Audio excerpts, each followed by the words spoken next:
When you go and you market any particular product, people are not interested in the thing that you're selling. They're interested in the story of who you are. Becoming a master is not about doing 4,000 things. It's about doing 12 things 4,000 times. The Ultimate Sales Machine presents the CEO Mastery Show for entrepreneurs looking to grow faster, better, smarter. The market is changing. And the reality is, if you aren't able to speak powerfully and authentically and transparently and truthfully about your personal life in relation to your brand, you are not going to be able to get cut through. That is a reality. I got goosebumps. Woo! It's really so real. If you would like to have a profound breakthrough in your business, talk to our team live by visiting chetholmes.com/breakthrough. Good advice is contextual. Get your answers at chetholmes.com/breakthrough. Here's the most difficult thing. When you go and you market any particular product, people are not interested in the thing that you're selling. They're interested in the story of who you are. Because here is the reality right now.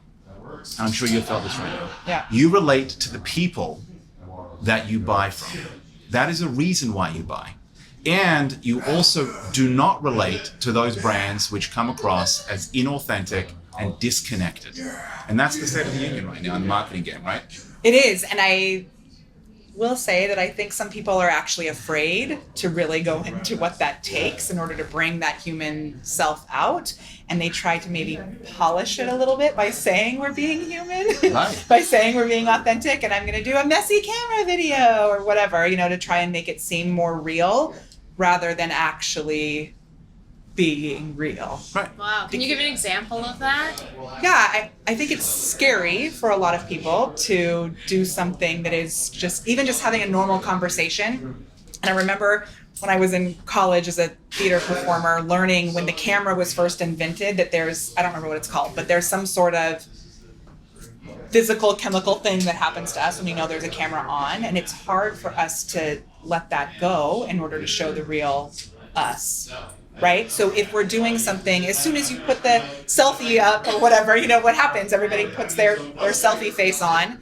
And Is that a kissy face? I think it's different for everybody. What's your selfie face? No, it's definitely like not duck lips? that I don't one. know. Yeah, no, no. not at all. I can't pull it Okay, off this is at all. actually a perfect thing. Okay, So okay. my selfie face is always, and I have to kind of tame it down a little bit, it's always. Yes, that's fine too. Okay. But there's a reason behind that, Okay. because when I was in my 20s, I had a boyfriend tell me that my smile looked like the chicken in Chicken Run. Wow. Just The chicken and chicken. with like Wallace and Gromit. I don't know if you remember, I love Wallace and Gromit, but when he's like, cheese, Yeah. right? So I've had dentures since I was 12. So I've had Wow. fake teeth my entire life, literally. And so I have a lot of self-conscious stuff around my smile, which has caused me to develop what is actually like a non-authentic smile because of all this stuff that's around it. And we all have that stuff, and we're afraid to share it because of what, judgment or other things. So the more that we can let little moments like that out, like little authenticity indicators out, other people have stories of moments like that where they can connect to it.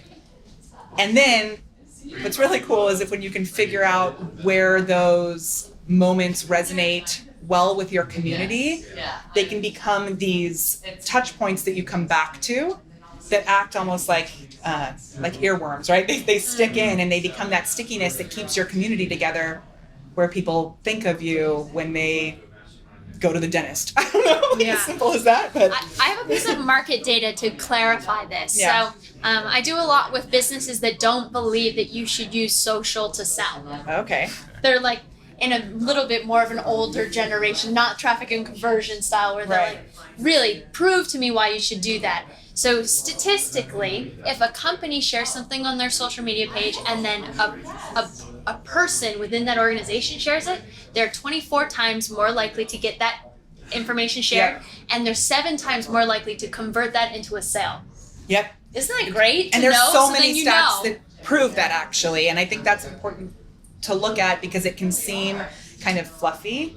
Like, oh yeah, let's be humans, or Right. whatever. That's but why there I are wanted so many data there's so to much data to prove back this that is up. why you have to be authentic, and then people start to get to know you. And if you just build rapport with somebody, and find their need. You're 65% of the way to a sale, and you can be doing that by being yourself, being transparent, right? So I just wanted to put some context to this because I'm like, yes, I know some market data to back that up. Here's the bigger problem. The bigger problem really is that most people are terrified about their darkness.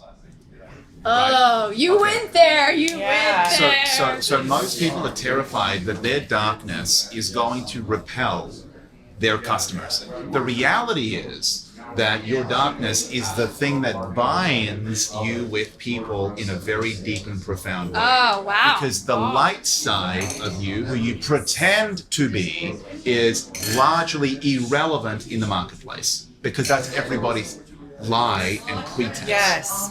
And the darkness, do you know the idea of syzygy? Tell me. It's the fact that the light and the dark exists together. Right. And so I have this friend, Stacey Hartman, who's amazing, and she has this work that she does with people that takes you to that place of the darkness that allows you to get to the place of the lightness, because there's always this yin and yang of it, right? They always exist together. And there's a danger, I think, in going into the darkness and staying there and getting to a place where it becomes self-indulgent, which I think is a different thing. But if you're willing to really show yourself and recognize that in your community as well, it's not simply about you sitting in your darkness, right? But recognizing that we're all humans in that together. There's a stickiness to it that not only can increase sales in the beginning, but also keep people committed to your companies for life. Well, here's the thing from a marketing standpoint. Yeah. People relate to problems and pain. Yeah. That is what captures attention at the very beginning of every single marketing experience. If you sell just the dream and the hopes, you miss 80% of the opportunity to connect with people and meet them where they are at inside of the darkness in their own lives, which is the place where they are most receptive to making, with their eyeballs, a pause to then click something to get into your world and orbit. And the point of your product is to solve that problem, right? So you cannot live in a world where you are living solely in the light, thinking that your plasticity, your plastic, fantastic, beautiful life, the lie, is going to make a difference in the marketplace. It will fail. Or your brand will literally sizzle because you will look like everybody else who is a effing liar. Literally. On social media right now, which is the majority of what is happening. So what do we do? You tell the truth. Tell the truth. Oh! And that's the thing that is, for most people, the scariest, hardest thing. Right. Yeah. It is. And it's also the thing that will liberate you as a creator in the marketplace, liberate you as a creator. Would you like to double the size of your company in the next 12 months flat? Take 30 seconds to answer our quiz on the ultimate sales machine on what's holding you back from growth. The reason is because 95% of businesses will never make it to $1 million in annual sales. Of that, 0.08% of those will reach $5 million. Of that, 1.5% will ever reach $10 million, and 0.004% will ever reach $100 million and beyond. See, in most cases, it's not about your product or service. It is the skills it takes to grow your business. Based on The Ultimate Sales Machine, written by my father, Chet Holmes, voted in the top 10 most recommended marketing and sales books of all time. We can help you get there. All it takes is focusing on one skill area that can double your sales if you have the pig-headed discipline and determination to do so. So be pig-headed. Go ahead and answer those 5 questions on our survey to understand how you can create your ultimate sales machine. Answer these 5 questions at howtodoublesales.com. And it's also the thing that will liberate you as a creator in the marketplace, liberate you as a creator in the niche, liberate you as an individual so you can tie in your spiritual mission with your business mission by being able to speak powerfully what the truth is of your own life experience. I want to speak to this because I feel that there is a part that's important about speaking your truth and being authentic to you as a person. But then I think that there's also some people, so there's some people in my feed that only share what's going on, and it is like really dramatic and a lot of like, this is everything that's going on with my life, instead of going internally, they're trying to gain attention negatively by saying, here's all of the drama in my life. Do you know what I mean? Where Yeah. they're like posting every thought. So I think that there's still a balance of, a friend of mine says it, I really love it, law of ambition. He used to grow 1 million followers on each of his pages and then sell them. Okay. Because he was so good at it. It was Yeah. crazy. But he would share that his posts became a reflection of what he'd learned that day, no matter if it was good or bad or ugly. It just was truthful. And I thought that that was a good, positive way of saying, okay, I'm going to be truthful, and I'm going to use this as an outlet for me to reflect upon myself and be honest, so I can look back and see that, right? Like, there's a balance there. Yeah. How can it become something that we actually use as a way to help ourselves to be more impactful, better? Right. I mean, better is a term, whatever, right? But how can we see our problems as possibilities? And I feel the more, like for myself, the more honest that I've been, it's actually Cathartic. and it's cathartic in a way that I can live in it, but it's challenged me to become more of the person that I actually want to be, as opposed to the person that I can pretend to be. It's really been a very, seeing these problems as possibilities has been a very empowering thing, where I'm actually guiding myself through this process of creating content to be the more of the representation of who I actually want to show up as, without being fake about it. Right. Like really living that way. Being authentic about, oh, I'm terrified of this, or I'm really angry about this, right? Sharing those Yeah. emotions. Is that a good way to start, or to Listen, be when it comes to creating honest? content, you have a life, you're a human being, you wake up in the morning, sometimes you're happy, sometimes you're sad, sometimes you're miserable, sometimes you're elated, sometimes you're excited, sometimes you're not. So is your customer. Totally. That's yes. literally it. So when your marketing reflects closer to the realities of life, closer to the realities of what it is to be a human being, you happen to create more compelling, more powerful, more persuasive, more influential, more lasting, more evergreen, more authentic, and more spiritually aligned content that energetically will connect with the right prospect at the right time at the right place. So at the minute that you can share your life publicly, the good and the bad, you then begin to attract the right kind of customer that you need for your life at that stage in that business. I agree with that, and I think there are some people who may feel like, okay, but I'm going through this thing that I'm not yet ready to share. Right. Then you need to Right. you need to process it. Exactly. And then you need to come out the other side of that, having then reflected on your own internal darkness, the mission that you took to resolve it, and where you come out the other side, depending on where where you're at in your life, right? Right. But listen, here's the deal. I think a business is a reflection of you. Yeah. Your business is a mirror of you, right? So why would you want to build a business that reflects only half of you? Yeah. And I think a lot of people don't actually know who They are. you is. Yeah. So Right. Konstantin Stanislavski, an acting theorist, has this giant chart. I don't know if you've ever seen it, but it's this huge chart. I think he made it in like 1932. It's all these things of how to become a more powerful actor. And there's all these little things in it, and the very bottom of it has one huge line. It's just a solid block, and it says, work on oneself. nice? Because if you want to be able to show that reflection, like art is a reflection of, reality, if we want to do that in our business, we have to actually take the time to figure out who we are before we're able to share. Yeah, I mean, I it's think important. it's easy for you to say, can you share with everybody your own process in the morning? Because then that also puts to perspective what you do internally to address your Yeah, so I mean, Yeah. I spend 2 hours a day writing. I wake up in the morning at around 4:30 every day, and I will spend the first 2 hours in journaling mode. I will write out exactly whatever the darkest experiences that I'm having in my world, and I wake up into anxiety, I wake up into stress, I wake up into the reality of what it is to be in business. From there, I take the storyline that I have that's running my life in the morning, and then I recreate the storyline that comes out the other side every day. Yeah.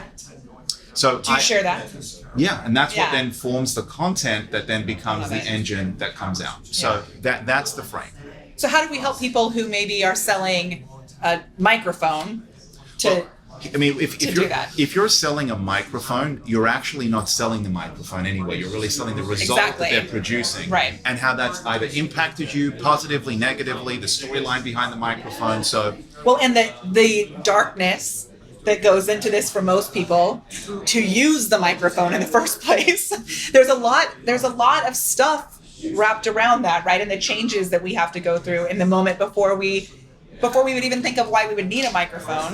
If we move this into what we're creating for our content and for our clients, there's these beliefs that they have to have in order to want that microphone that are going to start when they first wake up in the morning, potentially in anxiety or in the heaviness, or maybe whatever it is that we first wake up with.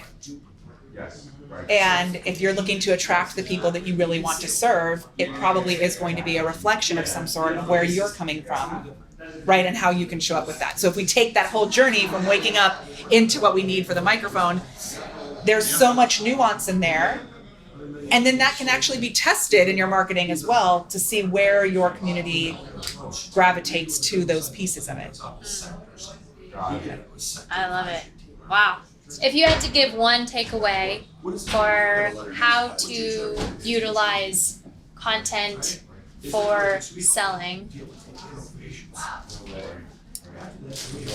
Yeah, I mean, the biggest takeaway I think is really to do that work first on who you are as an actual human and allow yourself, maybe it's a journaling process, Yeah, maybe it's I love that. an exercise that you go through where you pull out who you are and get it out there, even if it's not publicly, because I know not everybody is ready to do that. I'm very public in sharing all of who I am, and I know not everyone's ready to do that at first, but simply putting it out into something outside of yourself so you can at least recognize it and then see how you can start to share that in little bits and pieces. We're so lucky to have short form content where we can share just little bits and pieces of it and start to recognize others. So like take that and listen to what's happening in the communities where your ideal client or customer community, where they're spending time, and finding those moments from them too, so that you can see that humanity in each other, that it's not only about finding it within yourself, but it's really about recognizing it in others.